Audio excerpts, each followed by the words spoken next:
Welcome back to What Arty Noobs with General Disturbance, and this is a GW E100, the Tier 10 German SPG, and we're on the defending spawn of Karelia. Pardon me. And the name of the commander is SuperKomet. Now, what can I tell you about the E100? Well, they didn't start developing this particular SPG until 1943, very late into the war. They were going to build it on the E100 chassis, and you see those skirts around the tracks.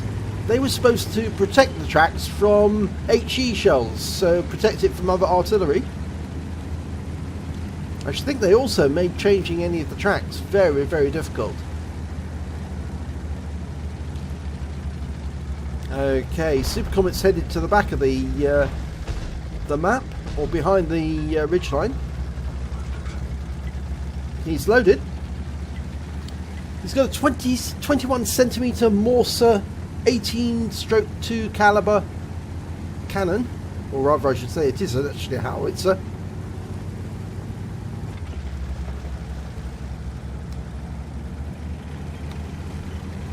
And he's headed behind the rock. From there he can actually fire on both flanks, but it also does make him a little visible. He's a bit close to that rock for my liking. The problem with that, of course, is that get too close to the rock and it will become an obstruction when you're looking for a target. Okay, and we'll increase the minimap so we can see what's going on.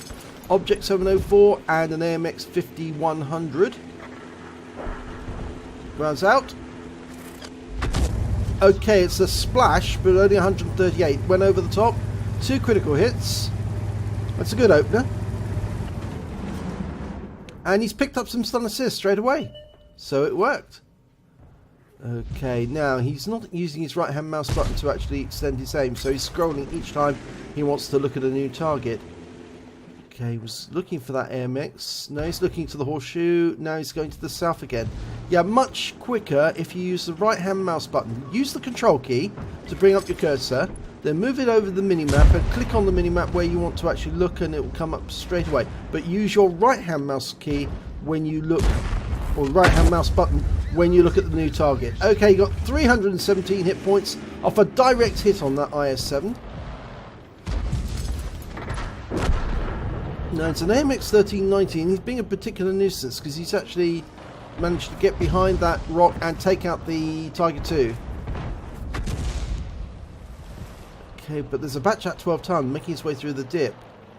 Now he's going to pop out somewhere along there, but because there's nobody spotting in there, he's not going to. We're not going to see him until he comes out the other side. And yet again, he's scrolling to go to the other side of the map, choosing between the Tiger and the Jaegeru, and he's going to go for the Jaegeru. Rounds out. Oh, yep, that sounds like it hit the target. 256 hit points. Yet again, he's scrolling up. Now he has got a fairly long time in between reloads, so he can relocate during that period. His reload time should be on a stock 42.5 seconds. However, if he actually does improve the crew with a rammer, BIA and all that, then it should be a lot quicker. Now that was well overshot. He actually aimed directly behind the target, thinking the target was going to move back, but he didn't. He stopped and started moving forward, and yet he still fired. So that really is a bit of a wasted shell. Now I think there's a tank trapped around the other side of that rock. One of his teammates has got trapped. Yep, there he goes, extending his aim, scrolling again. Oh no, somebody managed to get the tank free. I think the batch at 12 ton managed to get himself wedged in, but he's out now, and he's spotting for the team there. We know the Jaegeru's there, or was seen there, but it appears he's now disappeared.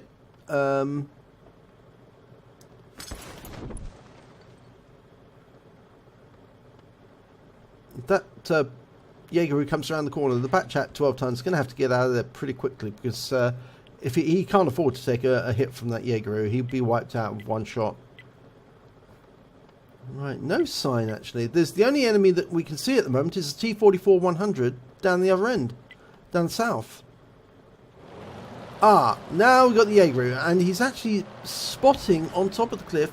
He was looking for a target, rounds out, direct hit. Oh, that was right onto the cabin. 396 hit points, 2 critical hits. Those were probably crew members. It actually hit the cabin, or the compartment. Now, unfortunately, we're not close enough to see exactly where that shell hit on the Jaeger.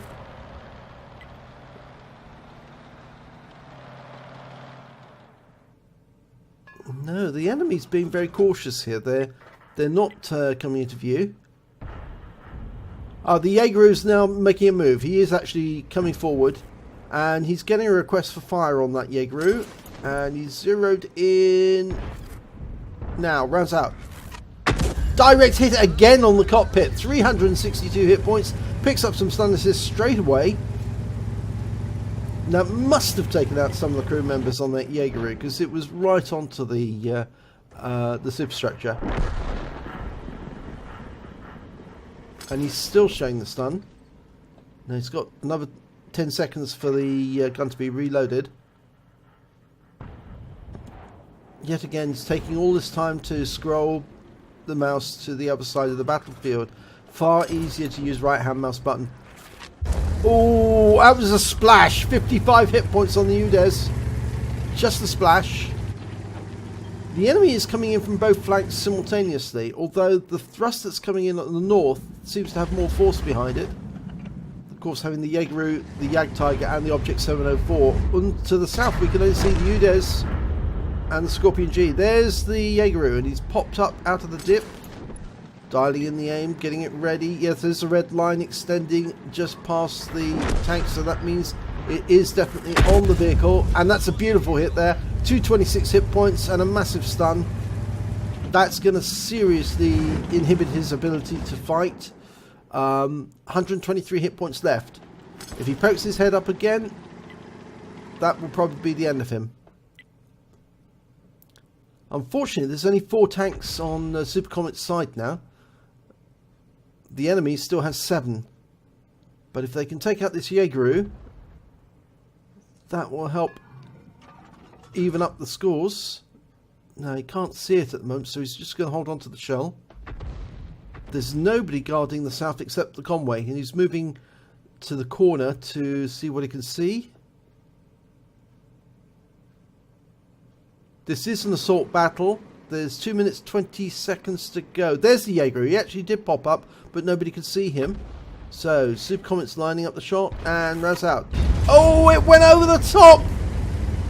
Oh, that is so unfortunate. That is... because that would have been a kill shot if he got him on target. And the UDES has popped up out of that ramp. And he's near the cap. As he's popping back down again. Or is he? No, he's using that little... he's using a little area to sort of like hide in. There's a sort of like a bit that juts out into below that ridgeline, and he's hiding on top of there at the moment. And the Jagdtiger has suddenly appeared, and he's managed to make quite good ground. He's getting close. Oh, there's a red line. Ouch! No, he's got a red line because he's actually too close to that rock directly in front of us. And that inhibited his ability to drop the shell down onto the Jagdtiger. He couldn't aim onto the Jagdtiger because he'd hit the rock face instead. And now that Jagdtiger is getting closer and closer all the time. Oh, no worries. The Scorpion G managed to take care of him. But to the south, we've got the UDES coming up on the cap. The Object 704 is closing in. The Rheinmetall Borsig Waffenträger. This is getting very close. Round out on the... oh, it went over the top of the 704. Oh, and that's the minute clock is ticking. 45 seconds to go. Now, it's really a case at this moment of get ready to defend yourself by shotgun. I'm not sure the enemy is going to have enough time to cap out. 1 minute 35 seconds to cap, but it's 30 seconds on the clock. and his teammates are taking a pummeling because they're all there. 20 seconds to go. I think actually SuperKomet's decided he's going to run. If he runs and gets away, they can't kill him, and that means he would win. They haven't got enough time to cap. Yep, he's running. He's moving as fast as he can. And the Rheinmetall Borsig Waffenträger's coming up behind him, but it's too late. He can't do anything. SuperKomet's won, and he's all alone. It's a Kolobanov. He's done it. Let's have a look at the end of battle stats. Yes, he did do it. It's a bruiser medal for SuperKomet in the GW E100. He managed to get 5 critical hits. That's all he got, 5 critical hits. But he did manage to get the medal that everyone would like to get, the Kolobanov Medal. He stood alone against at least 5 enemies and survived. And towards the end, that was getting very dicey, because if they had come around that corner, they might have been able to end him, and they would have won the battle in the last few seconds of the game. But because he survived, and because he turned to move away, he actually wins a Kolobanov and wins for his team. So very, very nice indeed. Let's have a look at the team scores. Well, he didn't come top of the table. He came 5th with 1,750 hit points. He didn't get any kills at all, which puts him well down the table there. And when it came to base XP, well, he's well in the bottom, actually, part of the table. Bottom 5, with only 474 hit points. And I think some of that was down to the fact that some of his shots went over the targets instead of hitting them. And that's principally because he was just too close to that rock face. If he'd actually been a little further away, or if he'd been to one side or the other, he might have been able to curve the shot over the rock or over the ridgeline into the targets. But it doesn't matter, because he won. That's what matters. He fired 11 rounds. He got 5 direct hits, 5 penetration, and 4 splash. He did damage of 1,750 hit points, and it was all at more than 300 meters. He hit 4 of the enemy, but didn't get any kills. But he did get stun assistance of 1,129 hit points off 9 stuns. On a premium count, he earned 41,849 credits, and after ammunition resupply, he had 39,057 credits spare. There's a Holy Ops bonus not showing here. He received 711 XP, but it was ×2 for the first victory of the day, and there's a Holy Ops bonus there as well, so he took away 1,763 in total. But I think we can say that what he did take away was priceless, because he took away a Kolobanov. And it's very nice to get one of those in any circumstances. So well done, SuperKomet, you won the game. If you enjoyed this replay, please give it a like and do subscribe to our channel, because YouTube keeps moving the goalposts. And hopefully it'll be your replay we'll be featuring in our next video.